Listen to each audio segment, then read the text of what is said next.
Dans la nuit, la capitale nigérienne a été secouée par une attaque d'envergure. L'aéroport international Diori Amani de Niamey, ainsi que la base aérienne voisine, ont été pris pour cible par des hommes armés. Des coups de feu, des explosions, et une situation rapidement maîtrisée par les forces de sécurité. Mais que s'est-il réellement passé? Qui sont les auteurs de cette attaque et quel message cherchent-ils à envoyer? Dans cette vidéo, on vous explique les faits, le contexte sécuritaire et les enjeux derrière cette attaque. Index revers point vers la droite blanc avant de continuer. Abonnez-vous à la chaîne, activez la cloche pour ne rater aucune analyse sur l'actualité sécuritaire et géopolitique au Sahel. Oui, effectivement, le jeudi 29 janvier 2026, tôt le matin, un peu après minuit 10 précisément, des détonations ont eu lieu aux alentours de l'aéroport Diori Amani de Niamey, et des coups de feu ont éclaté à cet endroit. Et l'objectif était d'attaquer l'aéroport, de prendre l'aéroport. Et il faut savoir que l'aéroport d'un pays, ce n'est pas seulement que les avions qui atterrissent, qui repartent. C'est un endroit stratégique pour un pays. C'est un endroit qui permet de contrôler l'espace aérien d'un pays.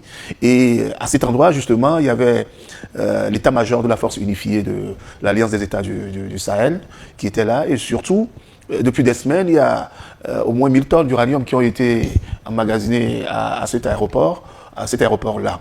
Donc pourquoi justement faire l'assaut de cet aéroport? Moi j'ai vu deux volets. D'abord s'en prendre à la force unifiée. N'oublions pas non plus, je vais préciser que dans cet aéroport aussi, il y a un espace consacré aux drones.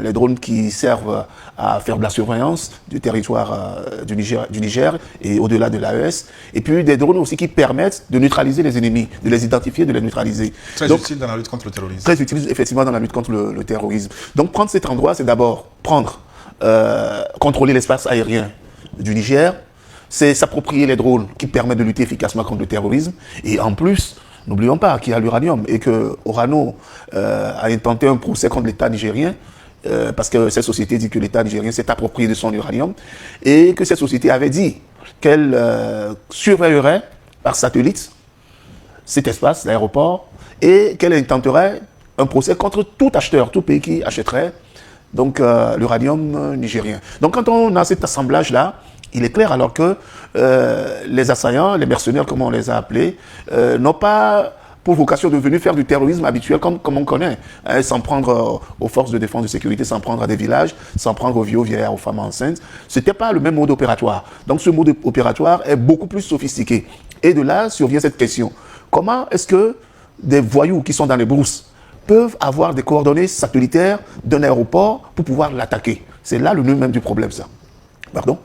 Avec des drones. C'est là où il y a le problème. Comment est-ce que des voyous qui sont dans des brousses peuvent s'approprier des armes aussi sophistiquées pour venir s'en prendre à un aéroport? Comment est-ce qu'ils ont pu avoir des coordonnées précises des endroits où sont stockés l'uranium, où est stocké l'uranium, des endroits où il y a la force unifiée de l'AES et en plus là où il y a les drones. N'oublions pas qu'au moment où ces attaques ont eu lieu, il y a quand même un mouvement d'avions civils qui faisait comme d'habitude les décollages et les atterrissages à l'aéroport Amani Diori de Niamey. Et il y a 3 aéronefs, si ma mémoire est bonne, qui ont été touchés, notamment un avion de Air Côte d'Ivoire qui a reçu des impacts de balles. Donc la question aujourd'hui, ce n'est pas seulement de voir le mode opératoire, mais de voir comment est-ce que ces voyous ont pu s'approprier des armes de guerre aussi sophistiquées, comment est-ce qu'ils sont en possession dans la brousse de drones et comment ils ont eu des coordonnées. C'est depuis un certain temps, surtout que l'Ukraine avait assuré avoir fourni ses armes au groupe terroriste. Mais vous l'avez évoqué, des aéronefs, bon, 2 précisément, Sky et Côte d'Ivoire, auraient été touchés. Le bilan officiel parle d'une vingtaine d'assaillants neutralisés. Excellence Ogoyou Kegoué, l'objectif de cette attaque était-il la destruction d'infrastructures stratégiques, une prise de contrôle de l'aéroport, ou carrément c'est la présence de 1000 tonnes d'uranium sur le site qui était le véritable mobile de l'incursion? Il y a tout dedans. Si on peut prendre l'aéroport, on le prend. S'il faut saccager l'aéroport, on le saccage. S'il faut détruire 1000 tonnes d'uranium pour empoisonner l'air à 200-300 km à la ronde pour tuer les Nigériens, parce que pour les opérateurs, pour le commanditaire, les Nigériens c'est des cafards, on peut les tuer, lui veut son uranium et on ne peut pas lui opposer des vies humaines. Maintenant, revenons, il pose une bonne question. Comment est-ce que des gens dans la savane ont des drones? Je vais comme il y a longtemps que tu n'es plus venu par ici, j'espère que tu écoutes nos émissions quand même. Et tu te rappelles dans l'histoire de Damiba, l'objectif numéro 1 de l'attaque, si l'attaque avait eu lieu, c'était quoi? c'était la base des drones. Est-ce que nous sommes d'accord? C'est-à-dire que dans le programme du putsch de Damiba, on devait saccager les drones, tuer même le commandant de la base des drones.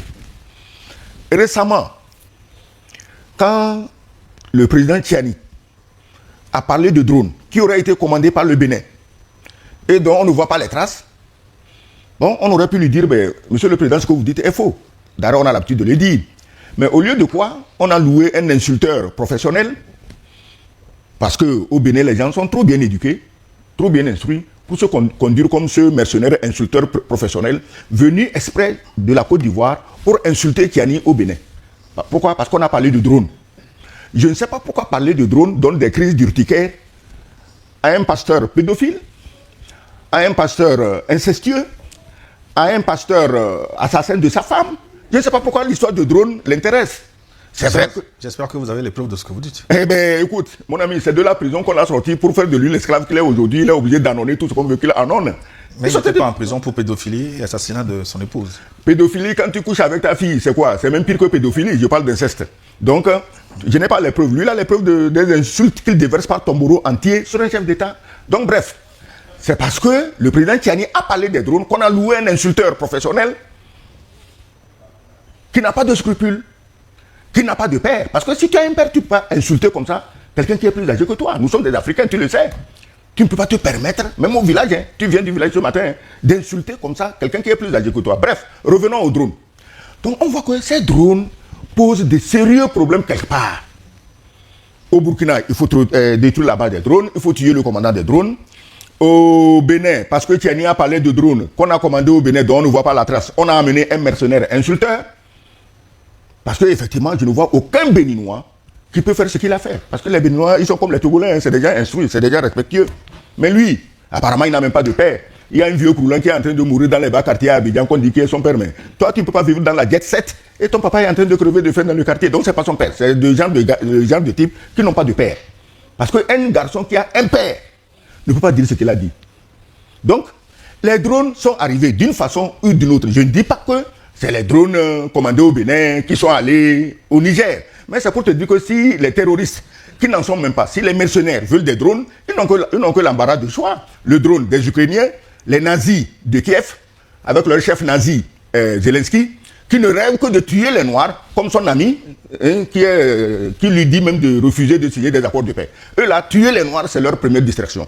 Donc les terroristes ont l'embarras de choix entre les drones fournis par les nazis ukrainiens et les autres drones que les gens commandent dans la région à des fins même touristiques. Hein. Tu sais, tu peux commander un drone pour aller observer une réserve de faune. Et ce n'est pas la faune qui manque au Bénin.